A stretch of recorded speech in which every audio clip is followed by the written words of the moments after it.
lang sa maling target. Oo, tsaka hindi totally worth it eh. Kasi merong Lord. So kapag may Lord, hindi na kay Flap, lugi talaga. Dito Onyx, naghahanap. Nag-score ko, hinatak na nila si Brusco. Pina-first down nila, pero may flicker. Sabay dasal ngayon si Brusco para lamang mag-kill si Flap Easy. Sabi na rin siya gumamit agad ng flicker, pero try.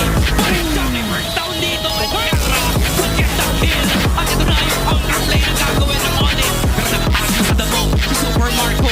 Nakita, dedicate ko. Sa try lang yung first down, pero mabibigyan pa rin ng Super Fam.